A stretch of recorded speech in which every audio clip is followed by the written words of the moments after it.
Hi everyone! Welcome again to my channel. At ngayon guys ay ipagpatuloy natin ang ating arrangement dito sa itong pot na to. Ayan. Ito yung unang nating ginawa. And then next ay ito naman. So ito yung gagamitin ko mga halaman. Ayan. Mga echeveria.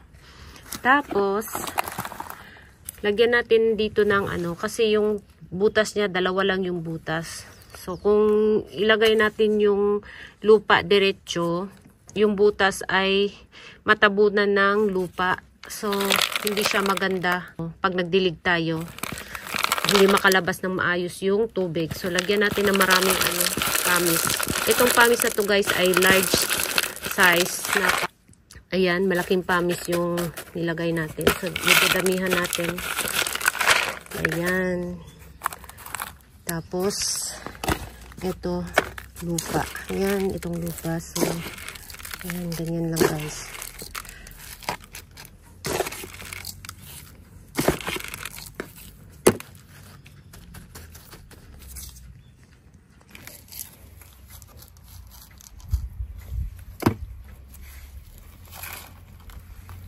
Ayan.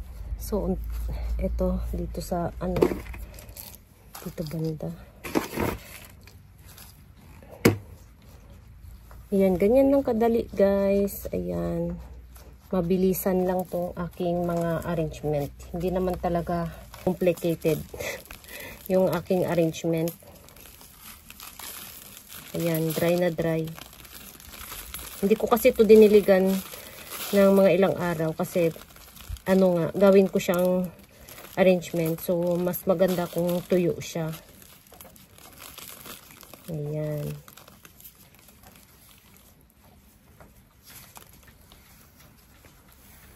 So, ganyan.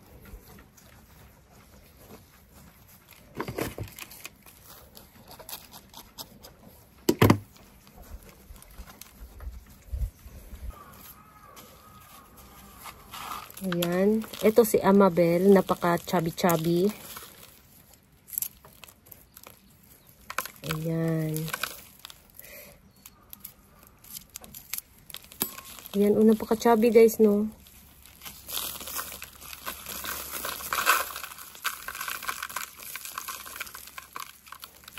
So, dahil chubby siya, gusto ko siyang ilagay dito sa harap. Okay? Natanggal yung baby. Natanggal ang baby.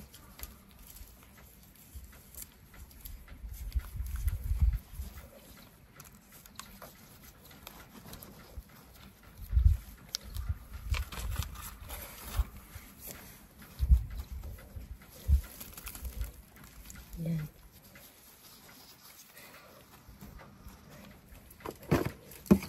Ay! Sayang.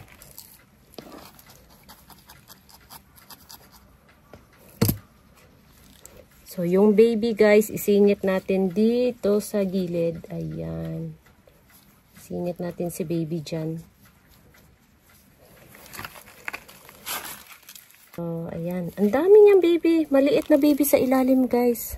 Ang dami. Ito oh, ito oh. Hindi yata kita. Ayan oh, ito oh. Madami siyang baby na maliit. Ayan.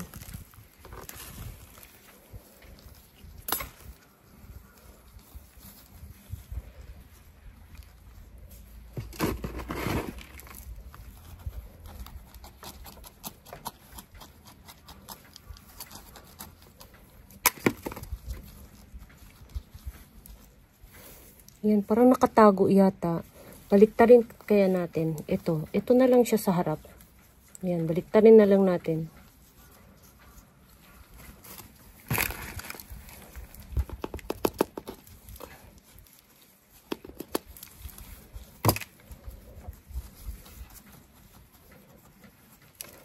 Ayan, tapos itong malaki sa likod. Ganyan, tamang-tama. So, next, itong ating si Omoide no Tsuyu. Ayan, si Omoide no Tsuyu. Maganda yung dahon niya, guys.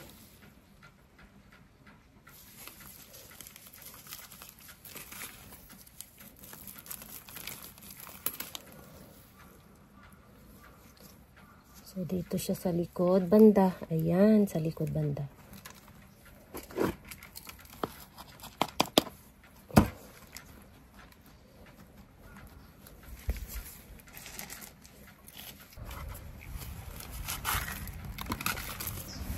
Tapos ito si Moonstone. Ayan, si Baby Moonstone.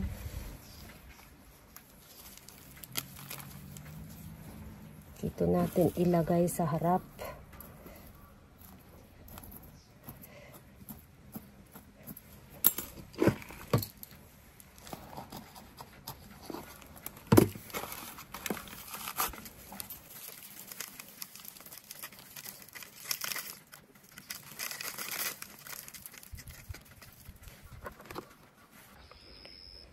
So, ayan guys, natapos ko na rin. Ayan.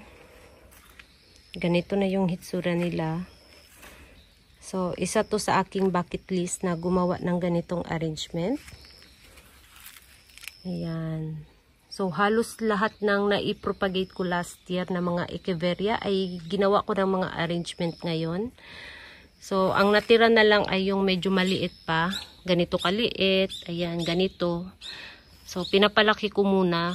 Baka next year, mga bandang April, May, or June, pwede na natin gawin silang arrangement. Ayan. So, ayan na yung hitsura, guys. At naglagay ako ng, ito, ano to, Crassula. Crassula variety yan. Tapos, meron ako ditong nilagay na Frolifica sa likod. Ayan, si Frolifica. Ayan. Dito din. Frolifica din yan. So, ganyan na yung kinalabasan nila. Ayan. So, sana ito ay dito banda pa, oh. Dito lang banda. Tapos, ito mga echeveria dito banda. Kasi, kapag humaba to siya, so, ang naisip ko ay i-trim na lang siya kung maano na siya dito. Ayan, pumatong na siya dito. Iti-trim ko na lang, ika-cuttings ko na lang. So, ganyan muna sila ngayon. Ayan. So, ganyan lang guys. Oh, ayan.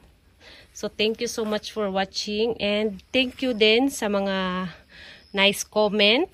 And sa inyong support. At lagi ninyong panonood sa aking video. Maraming salamat.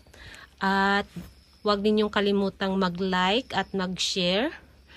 At yung hindi pa nakapag-subscribe, please subscribe my channel. Ayan. So, thank you so much for watching and see you on my next video. Bye-bye!